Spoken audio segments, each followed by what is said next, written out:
Again, I just heard that, actually it was, I think yesterday, I heard that an autopsy, the results of the autopsy on Michael Hastings has been produced, and the conclusion is that he died in an accident. And they also said that they found traces of marijuana in his system, as well as traces of some other drugs, which they weren't really able to identify. I got a couple of questions.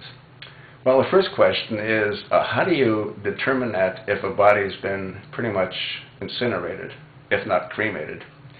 From what we saw, the explosion, I should say explosions, there was more than one. There was two, actually. There was one before he hit the tree, which is the one, I think, that sent the engine of transmission about 400 feet to the left of the impact site. And then there was the explosion when he actually hit the tree. That's interesting. How do you get two explosions? One even before the car hits the tree. But anyway, I don't want to go there. What Mercedes-Benz should do is they should take a duplicate vehicle and they should replicate what supposedly happened. And there's different stories as to what happened. One story says the car was traveling at 35 miles an hour. The other story said that the car was traveling at over 100 miles an hour. Apparently someone had taken the video and they broke it down segment by segment to determine its actual speed. But in either case, they can take two of these Mercedes. They can take one at 35 miles an hour and one at 100 miles an hour, and see if they can replicate the accident, and see if the engine of the vehicle and the transmission would be found 400 feet to the left of the impact site, which also happens to be left of the direction that the vehicle was traveling in. And all modern vehicles are designed in a unique kind of way. If they experience a frontal head-on impact, the engine is designed to go underneath the vehicle, not onto the occupant's laps. So one would think that Mercedes-Benz would want to establish that what happened could not ever have happened to one of their vehicles, where a frontal impact has the engine going 400 feet to the left.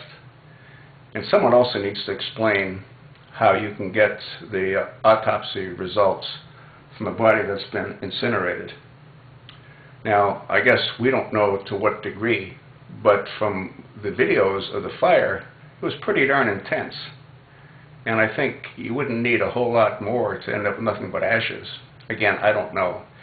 But I think what we need is another like Michael Bodine to step in and to give us his analysis of what happened to Michael Hastings.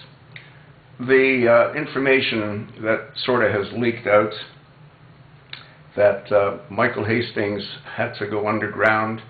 He was going to break a story on John Brennan. You know. Now, John Brennan's a real interesting kind of guy, because John Brennan, he was president of a company that was looking after all of the passports of pretty much all Americans, and his company was broken into. And there was evidence that Barack Hussein Obama's passport was viewed, as was John McCain, as was Hillary Clinton's. Isn't that sort of odd to you that those three passports were viewed? Yeah.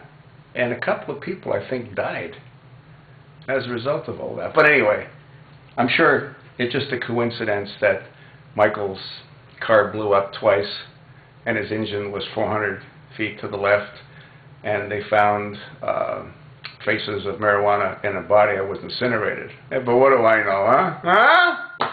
Yeah. Sad part is we do know, and what we know is frightening.